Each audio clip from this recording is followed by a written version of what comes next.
On the next episode of Plastic Surgery Uncensored, we are talking all things lips. Think about how important lips are, how much a part of our culture. I mean, even when we want to say we're just talking, we say we're paying it lip service. So it's going to be a very interesting episode. Please join us on Plastic Surgery Uncensored. Welcome to another episode of Plastic Surgery Uncensored. I am Monique Marvez. This is Dr. Rady Rahban, board-certified plastic surgeon here in Beverly Hills. And this episode is about lips. Yes, lips. Lips. And as a chick, as a woman, let's face it, lips have always been a very alluring part. I mean, back in the Cleopatra day, lipstick was invented to enhance lips. I mean, lips have always, I think it was the first makeup invented was lipstick back in Cleopatra's day. Yeah, I mean, listen, body parts that we enhance or we adorn, we do them all over the place. We do that with our eyelashes. We do that with our earlobes, with earrings. We do that. We enhance our fingernails. So this is not a new concept. What's kind of happened is, so the fact that we do that is not new. And the fact that there are trends is not new. There was a time where, we talked about it before, where like in the 90s, big breasts were in, now big butts are in, and so on and so forth. So lips, and remember, lips are now also not only an attractive body part, but they're a sensual body part. So it adds like another level. Certain areas of your bodies are connected to sensuality and sexuality. Breasts, lips, and so on and so forth. So it was, is, and will always be a hot topic. We've arguably swung the pendulum a little bit too far, and now we're having this dialogue because I think it's in the media and it's popular, not necessarily for all of its good, but rather for some of its bad, right? People have gone lip crazy. If they say eyes are the windows to the soul, I think lips are the gateway to the nethers. Yes. You know what I mean? Yeah. Like it kind of and isn't that in fact what people? I say women. I said I opened by saying as a chick, jokingly, but men aren't concerned historically with lips, and now even men are getting in on the lip game. You know, it's interesting. Men, all of aesthetics, men are getting into the aesthetic game. I mean, there's men now doing Botox. They never gave a crap. They had wrinkles. There's men now doing perhaps their neck and facelift before, whatever, you're a guy, you're aging. So I think that's not unique to lips. But I will tell you as a guy, this is one area where there's a huge dissociation between men and women's perceptions. Women getting larger lips, whereas men, when women get larger breasts, most men like that. They'll say they don't, but that's the truth, okay? But women getting larger lips, most men don't like that. Really? So I'm telling you, amongst most guys that are having dialogues, when they look at girls with these ginormous lips, lips. The duck lips, so to speak, which are even worse, which are even more enhanced by the duck lip animation. It's like you already have huge lips that you made, but when you do your little Instagram selfie pose, you make your duck lip pose, which makes them even more ridiculous. Guys don't find that attractive. So we're there now, and we now have to figure out how we got there. And like everything else that we talk about on the show is like, what's wrong? How did it get there? How can we move backwards? How can we get back to normal? Well, and what is normal, and is larger lips the new normal? Like I think it's almost like a crime to have thin lips now when there's so many things you can do. So can we go kind of down the list of what you can do if you're unhappy with your lips and you're a normal person and you just want to make your lips better? Well, let me just preface this by this saying that I think that having fuller lips in general is more attractive. Correct. Okay? Just in general, having fuller breasts historically have been more attractive. The issue is not having fuller or bigger breasts and or lips. The issue is, at what point is it ridiculous? At what point are your lips now comical? At what point do you look like a cartoon character? At what point are your breasts so big that they walk in before you do? So the thing with lips is, I don't think anybody will argue that somebody who has thin pencil-like lips ages them. And if you have some beautiful lips that are fuller, whether they're yours naturally or through enhancement, that a little bit of volume looks gorgeous. You put on lipstick, you look young and beautiful. The issue, like everything else, is when people get carried away. And like everything else, this is a combination. It's the perfect storm. You have celebrities that have enhanced it. So Kylie Jenner and all these people who have made the lip kit and this, that. She made $1 billion with that thing. Right. So you have the perfect storm. You have endorsement by celebrities. you have products that make it easier, fillers, and you have a shit ton of new practitioners opening up the gateways, and you can get this done in any spa. So listen carefully. Why are there so many people with ridiculous looking lips? Number one, there are celebrities, people that so-called are influencers who are suggesting and recommending it. Two, you have now products that you could literally, Juvederm, Restylane, there's hundreds of products on the market that you could readily, easily go get, and it's available to every person. You don't have to be rich. And three, you don't have to go to any specialist. You don't have to like get in line and wait for your board certified. But you go down the street to a spa, which is like in Koreatown, and you can get it done by God knows whom, and you can be out in 30 minutes. That perfect storm has led to them going from pretty large lips to like craziness. Yeah. And like everything else, if you want to look different or better than the next person, you got to take it up a notch. So because now everyone's on Instagram trying to make money from advertising, all these influencers, they push the envelope. So, okay, so let's start with the basics.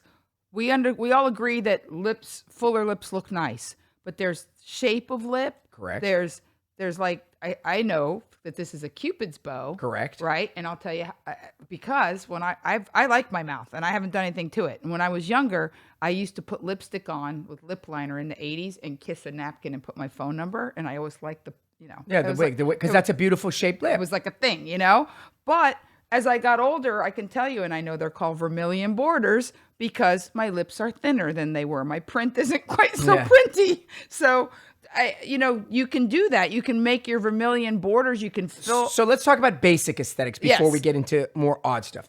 I'm a regular girl. I like the idea of having fuller lips. It looks pretty. My lips are relatively thin. Mm-hmm. And I'd like to enhance them. So what do I have options? What are the options? So the most basic, most regular way to do things is to just do lip filler. Okay. So the key to that is number one, finding someone who knows what the hell they're doing. So you can do lip filler one of two ways. You can use needles. Okay. Or you can use a cannula. And we've spoken about this before. A cannula? Cannula is a long, blunt instrument that has no sharp ends. And I do all of my filler with a cannula. So that allows you in the mouth, in the cheeks, in the jaw, in the chin, everywhere. And so what that allows you to do is fill the lips. And so first thing is find a person who knows what they're doing. To figure out what technique they're using. Both are fine. Lips done with needles, lips done with cannulas have their pros and cons. I'm not going to digress. Okay. And then 3 is finding out what product. So here's number 1 pitfall, finding out the product. Fillers come in all thicknesses. So we have products that are relatively thin, and we have products that are really thick and gooey. The problem is a lip should be soft, sensual, mobile. You don't want to kiss a brick. No. You want to kiss something soft. So the problem is when we put a lot of product in or we put thicker substance in, it changes the feel of lips. So you want to make sure you pick the right product. I personally use Restylane. Okay.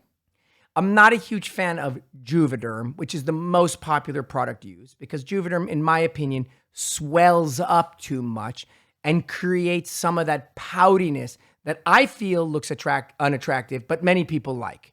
So picking the product is important. Okay. And then figuring out how much of it do I need. I think that's So the problem is that you go in with thin lips and you want to come out and you want to look like Angelina Jolie. I don't know if it's her lips or not. People say it's hers. It doesn't matter. The point being is you want to go from nothing to something very large, just like a breast augmentation. You can't come into my office as flat as a boy and decide you want a triple D breast. It doesn't work that way.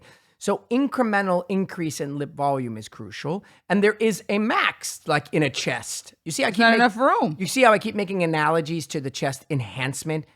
It's the same. So now you have this lip. Maybe your lip is narrow and not that big. Maybe you don't have, who's that lady who has the really wide lips? Melanie Griffith looks like a clown. Well, no, but not that. But the one that was from Pretty Woman, what was her name? Julia Roberts? Julia Roberts' mouth is twice the size of a normal person's mouth. She's got a really long lip, like wide mouth. So she can tolerate more volume, whereas there's people whose mouths are half the size. So the key is fill in the lips to the point that they get full, but they don't look blown out. Lips have actual shape. There's a Cupid's yeah. bow that you refer to. Yeah. There's the vermilion border. That's the roll where the white part is. There is the philtral columns. Those are up there. So there's a shape. So like everything else, if I keep filling your lip in and filling it and filling it and filling it, at some point it looks like a sausage. Like a bicycle tire. Like and it rolls up. Right. It's sausage. Ugh. So when you do that overfilling, you lose the shape and then you lose the function. So you start getting pouty. Your lip starts to hang out like this. Why? Because it's heavy.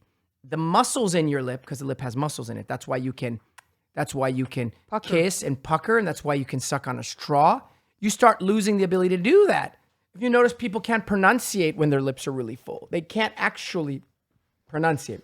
So that's the most basic entry-level lip enhancement. Now, can you change the shape? Are there surgeries that people do to actually make not just filler, but like this little thing here, this little column? So you can put filler. You can put filler into the philtral column. That's the two things that run up and down from your nose to your lip. And make them more pronounced? More pronounced. Oh. You can put filler into the Cupid's bow and make it more pronounced.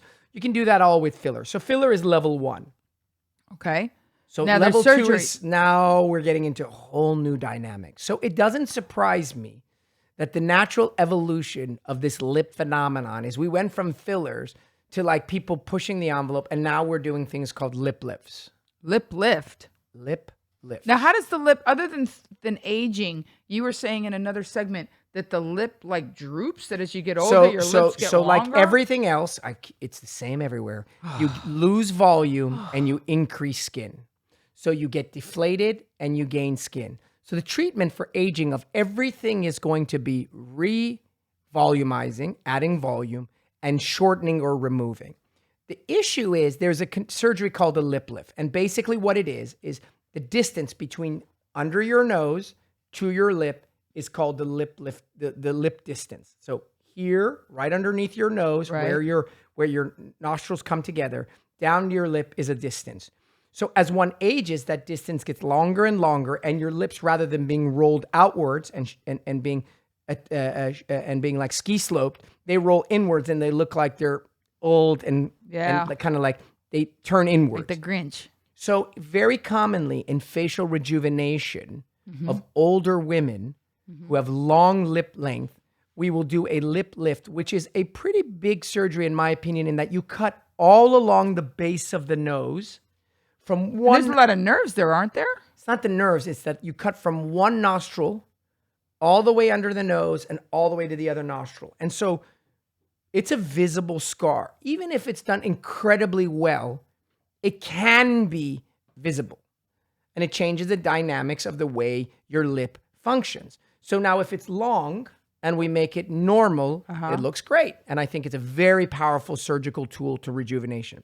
The issue is today we got young girls, 22, with normal lips, because you're 22. Yeah. And instead of wanting their lip volume larger, and they're like, I don't want to keep putting filler in, they go and get a lip lift, which everts and turns their lip. So the pink part of your lip, the pink part, right, is called the vermilion. It's how much pink is showing. So when you put in filler, it makes the pink part bigger. So instead of putting in filler, they go and get this lip lift and shorten the distance, and it pulls your lip up, making their more visible pink, giving your lips a more everted look. The problem I have with that is many of these girls have normal lips, and they're getting this scar put under their nose at 24. Their lips look kind of weird. And it sounds like you can't reverse that. No, it's gone. The skin is in the garbage. It's done. It's like a facelift. And more importantly, their animation is weird. Like, when I'm talking to you, just look at my lips and look how much movement, look at how much my cheeks move. Yeah, Look how much my lips move. A lot. So imagine if there was this like huge wedge of tissue moved here, and I was like this. So do you see how this looks a little bit weird? I know looks a lot weird. So the people the people listening in can't see it, but so lip lifts are super popular now. But much like fat transfer became popular, and it was like a little bit was okay. Now it's over the top, and people are dying. I think lip lift, my opinion, personally, is being way overused in the young population.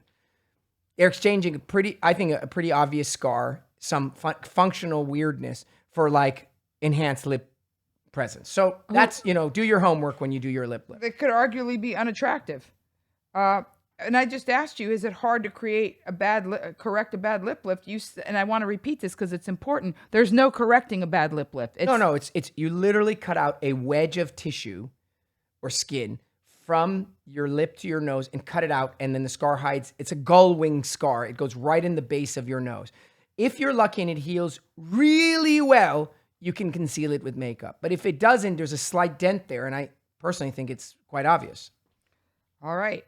We're going to take a break because when we come back, I think I would like to, we talk about ethnicity a lot. Big lips are a part of some cultures and ethnicities.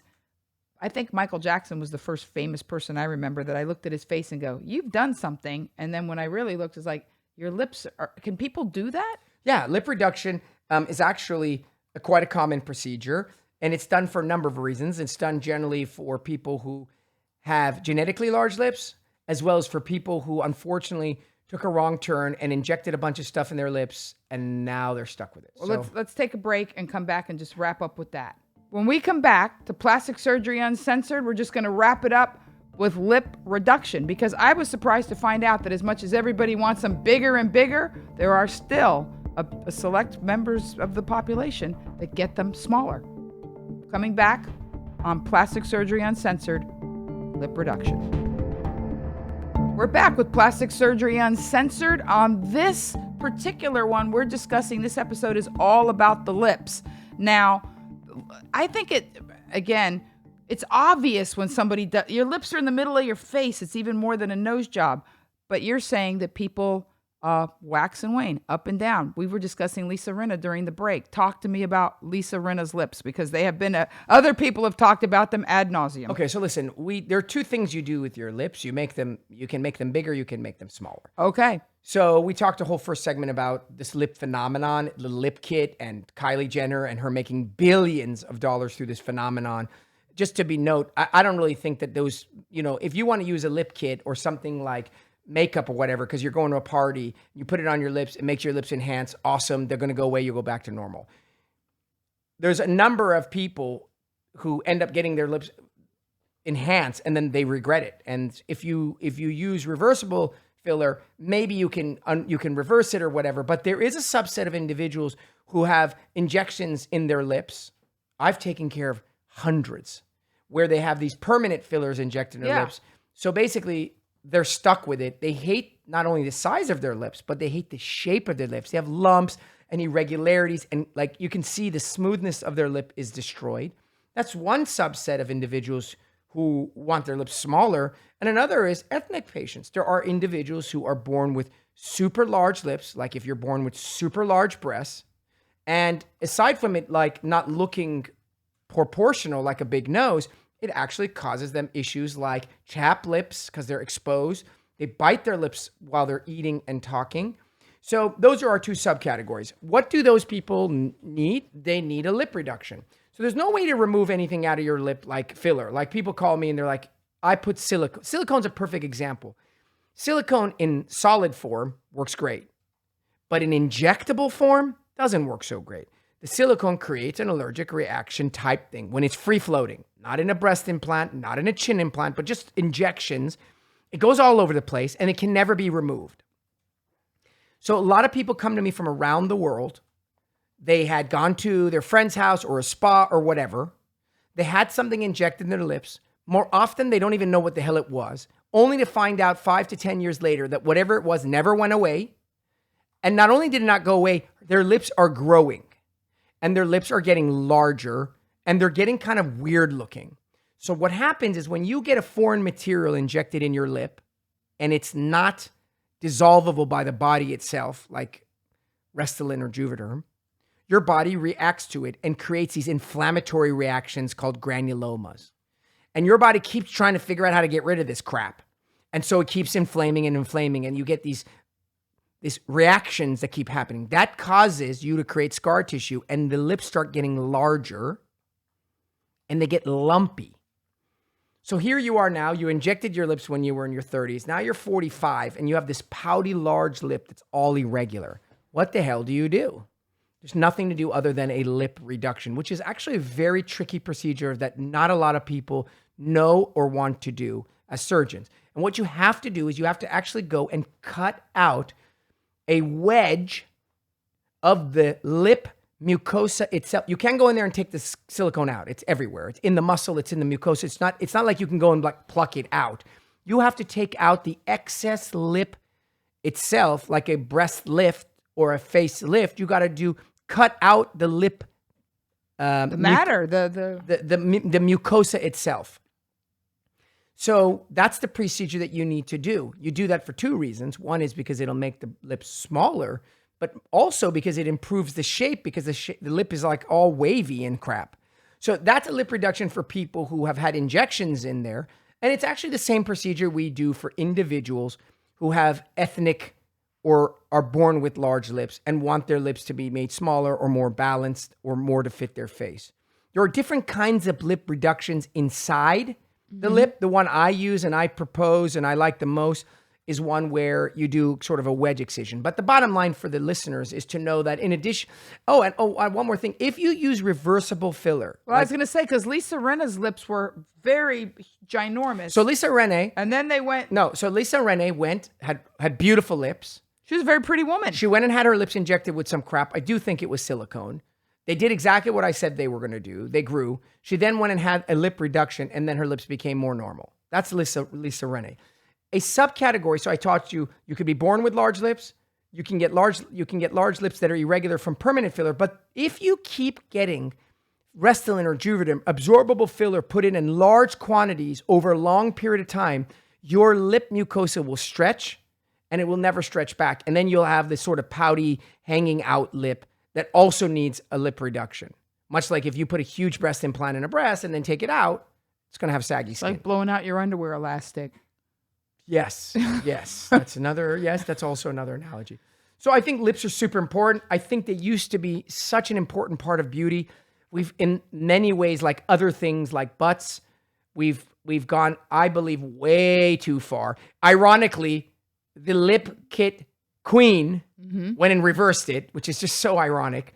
She went and reversed it. And the reality is that, Did people used to put permanent, like I believe, and perhaps I'm wrong, like strips of permanent stuff in the lips in the 80s? Yeah, that's true. There was Gore-Tex. Gore-Tex, because I know people are getting it taken out now. Yeah, because, I mean, yes, there were ways. There's dermis. You could actually take the skin off and put it in there. Fascia, you could take Gore-Tex. In general, that has fallen to the waist side in the world of filler. Like you would never in your right mind go and stick some foreign material as a strip, like a piece of plastic in your lip when you can use filler. So those were popular in the 80s well before we had filler. And you're right, because they're rubbery and hard. A lot of people are having them taken out, but that's not really popular anymore. And last but not least is putting fat in your lips, which is another really dangerous thing. So let me caution you on that.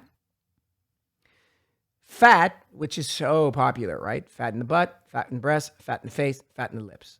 Fat has its issues. And the issue is that when you take fat and you inject it anywhere, but especially in the lips, fat is a live, living organ. And what happens is there are lots of reported cases where people get fat in their lips, then they gain weight throughout their life, and the fat expands exponentially. So you gain 30 pounds, 40 pounds, your lips don't get bigger. Lips don't have fat in them. Lips are muscle and mucosa. The fat you harvest for lip fat transfer is usually from the belly or some part of the body. That fat is hormonally sensitive. When you gain 40 pounds in your body, your lips will blow up. And there's many reported cases of lips growing when you gain weight because now you have body fat in your lips, which never was in there. It's like the eyebrow hairs being from your head, so you have to trim them more. Yeah. So I really caution you to be careful about fat. Maybe in your cheeks, it's one thing, but in your lips, I really think it's a no-no. It's a recipe for disaster. That's right. So I think we should bring it on home and say, with lips, more is not always better. Yes, less is more. Less is more. I definitely think so. Okay. I see how I handed you the... You did. You just kind of just bob. Exactly. Thank you for joining us on this episode of Plastic Surgery Uncensored. We hope we answered all of your lip questions and did not just pay it lip service. I had to do it again on the backside. Okay. Tell everybody to share this information. Please, please, please download.